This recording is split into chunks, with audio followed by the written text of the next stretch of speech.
એમાં હું છે ને એકચ્યુઅલી બિલ્ડર નથી. મારું નામ ટીડી પટેલ છે અને સમાજ સેવા કેન્દ્ર સંસ્થા મોરબી, રાજકોટ ને ગાંધીનગર 3 જગ્યાએ મારી બ્રાન્ચ છે. અને મેં જયરામ કુંડાળિયા, જેણે અગાઉ એક ખોટો કેસ કરેલો, બરાબર, એમાં હું 30% ભાગીદાર હતો જમીનમાં. એટલે કેવું, ઓનેલા કૃતિ ઓનેલામાં એની મૂળ જમીનમાં ભાગીદાર હતો. અને એમાં એ વખતે એ બિનખેતી કર્યા પછી એને બાંધકામ મંજૂરી લેવાની હોય એટલે 40% જમીન અમારી કપાત થાય 16,000 વારમાંથી. એ સાગઠિયાએ નહીં કાપવાના 1 કરોડ રૂપિયા માગ્યા હતા. પણ જયરામ કુંડાળિયા વહીવટ કરતો હતો એટલે મને કીધું કે 80 લાખ રૂપિયામાં એ એગ્રી થઈ ગયો છે, તો 80 લાખ રૂપિયા આપીએ. મેં કીધું ભાઈ 80 લાખ રૂપિયા હું ભાગ નહીં આપું, કારણ કે તમારે બિલ્ડિંગમાં 80 લાખ રૂપિયા આપવાના છે, જમીનમાં કાંઈ નથી દેવાના. જમીન તો જે આપણે ખરીદ કરી છે એ બરાબર છે. તો એવી રીતે સાગઠિયાએ, અને પછી હું એકાદી વાર એની પાસે ગયેલો તો ઓલો ફાઇલનો ટેબલ ઉપર ફાઇલ પડી તેનો નીચે ઘા કર્યો સાગઠિયાએ. મેં કીધું ભાઈ હું કમિશનરને કહું છું. પછી મેં મ્યુનિસિપલ કમિશનરનું ધ્યાન દોર્યું. પણ એ સાગઠિયાની જે મેં માનસિકતા જોઈ ને, એ મુખ્યમંત્રી કરતાં મોટો માણસ હોય ને એ ટાઈપનું એનું એટીટ્યૂડ હતું. મારી જીવનની આ 74 વર્ષની ઉંમરમાં અમે નિડરતાથી હંમેશા કામ કર્યું છે. અને એમ છતાંય મેં આવો થર્ડ ક્લાસ અને ભંગાર માણસ મેં મારી જિંદગીમાં મિનિસ્ટરીમાં, હું 35 વર્ષથી ગાંધીનગરે રહું છું, મારું ઘર ને ઓફિસના ગાંધીનગર છે. 12 જેટલા મુખ્યમંત્રીઓએ કોઈ પણ નિયમ સુધારવા અંગે ચર્ચા કરી છે, બરાબર. એટલે સાગઠિયાને તો છે ને રાજકીય ઓથ હોય તો જ એને આટલા વર્ષો સુધી આટલું બધું કરોડો રૂપિયાનું, આ લોકો એમ કહે કે 10.5 કરપ્શન, 10.5 કરોડ. અરે ભાઈ, એની પાસે 500,000 કરોડ રૂપિયાથી ઓછા ન હોય એટલું બધું એને કરપ્શન કરેલું છે. હવે કેટલા રૂપિયા આપ્યા હતા? અમે તો મેં પોતે નથી આપ્યા, પણ જયરામ કુંડાળિયાએ એને એવું કીધું મને કે આપણે ભાગમાં તમારે દેવાના જ ભાગ 80 લાખ રૂપિયા આપણે એને પેમેન્ટ કર્યું, કારણ કે વહીવટ એ કરતો હતો જયરામ કુંડાળિયા. હા, એ જે જીઈબીમાં પહેલાં સુપ્રિન્ટેન્ડિંગ એન્જિનિયર હતા. અને ઓલું દવા પીવાનું જેને નાટક કરેલું એ જ માણસ જયરામ J.H. કુંડાળિયા. અને એ જીઈબીમાં સુપ્રિન્ટેન્ડિંગ એન્જિનિયર હતા. અને એને રાજીનામું દઈ અને એણે આ બિલ્ડિંગ કન્સ્ટ્રક્શનનો એવો ધંધો ચાલુ કર્યો હતો. મારું કોઈ બિલ્ડિંગને લગતો ધંધો નથી. મારી પાસે જે મિલકત છે ને એ મિલકત હું વેચી અને સમાજ સેવા કેન્દ્રની 8-10 સંસ્થાઓ હું ચલાવું છું મારા ખર્ચે જ તે.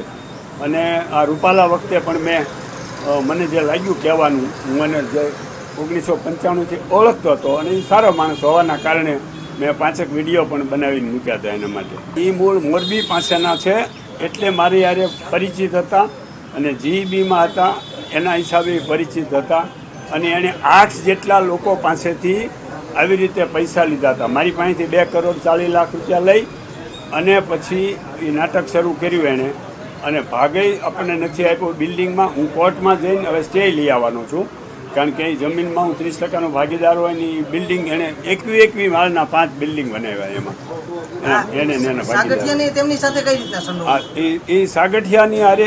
કારણ કે મુખ્ય વહીવટદાર આ હતો ને કુંડાળિયા, જયરામ કુંડાળિયા, કૃતિ ઓનેલામાં.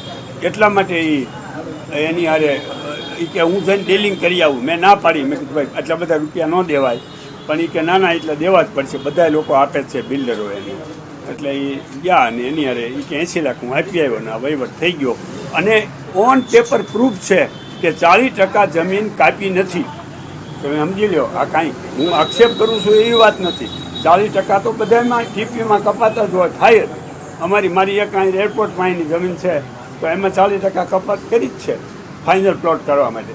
આ ફાઇનલ પ્લોટ આપ્યો એને 1% જમીન નથી કાપી. એ ઓન પેપર પ્રૂફ છે. તમે એની ફાઇલ કઢાવો અને જોવો એટલે એની અંદર નીકળે કાંઈ કાપ્યું નથી. એ જ પ્રૂફ છે ને, બીજું શું પ્રૂફ જોઈએ? ગેરકાયદેસર બાંધકામ કહી શકાય. હા, ગેરકાયદેસર બાંધકામ છે. અને ખરેખર બેંક એને એ બિલ્ડિંગમાં જે રહેતા હોય ને લોન ન આપે, કારણ કે ગેરકાયદેસરનું બાંધકામ છે ને. 40% કપાત વગેરેને આપી દીધું છે. આમાં તો હું હવે કૃતિ ઓનેલાની સામે કોર્ટમાં જઈને કાર્યવાહી કરીશ કે ભાઈ આ હું 30%નો ભાગીદાર છું, મારા પૈસા લીધેલા છે. અરે એ જયરામ કુંડાળિયાએ અહીંયા સામેના બિલ્ડિંગમાં એક વિધવા બાઈ 85 વર્ષના છે, એને પતિએ નથી, દીકરાય નથી એને પહેલે. હવે એવી બાઈના 5 લાખ રૂપિયા, એના ભાઈના 40 લાખ રૂપિયા, આવા એને 8-10 લોકોના પૈસા લીધા અને લઈને પછી એણે સવારે 10 વાગ્યે 2 ટીકડી મોઢામાં મૂકી અને મને 15 દી પહેલાં એણે કીધું હતું કે હું આવું નાટક કરવાનું છું, જયરામ કુંડાળીએ કીધું. અને એ પણ મને ભેગો આવો સાંકળ છે એવી કલ્પના નહોતી. 2 ટીકડી મોઢામાં સવારે 10 વાગે નાહી ધોઈને તૈયાર થઈને મૂકીને હોસ્પિટલમાં દાખલ થઈ ગયા અને પછી હું ભાનમાં છું એમ કરીને એણે FIR લખાવી દીધી. એટલે પોલીસે બીજા એક ભાઈને મને મારી ઉપર કાર્યવાહી કરી. પણ એ તો મને બીજો સાગઠિયા વિશે તમારું શું માનવું છે? મનસુખ સાગઠિયા છે ને, એટલે મેં સરકારને લખ્યું છે, CMને લખ્યું છે કે તમે આ જે બધા જેટલા બધાની બદલી કરો છો, કમિશનર, ડેપ્યુટી કમિશનર, આની, તો આ જે TPO હોય એને શું કામ આખી જિંદગીભર રાખો છો? કાંઈ કારણ ખરું? કાંઈ ભાઈ તમે એને રાખી મૂકો છો, એની ટ્રાન્સફર કરો. એટલે એ બધાય બિલ્ડરોની માનસિકતા કેવી થઈ ગઈ, જમીનોના ભાવ વધી ગયા એટલે કરોડો રૂપિયાની આવક થવા માંડી, તો એમાંથી અને 5-50 લાખ દેવા પડે તો એ આપી દે બિલ્ડરો. એના કારણે આ માણસ બેફામ બની ગયો. કોઈ પણ વ્યક્તિ પાસે અતિ રૂપિયા આવે ને અને જો એનામાં યોગ્યતા ન હોય ને તો એ બેફામ બને. આ કૃતિઓને આવ્યું છે ક્યાંક કેટલા વારમાં આખું 16,000 વાર જમીન છે કૃતિઓને રિંગ રોડ ઉપર જ આવેલું છે. એમાં અત્યારે 5 બિલ્ડિંગ 21 માળના ઊભા છે. એમાંથી અમુક વેચ્યા છે અને હજી અમુક વેચવાના બાકી છે. એટલે ગેરકાયદેસરનું જ બધું બાંધકામ ને બધું. હા, હું 30% ભાગીદાર.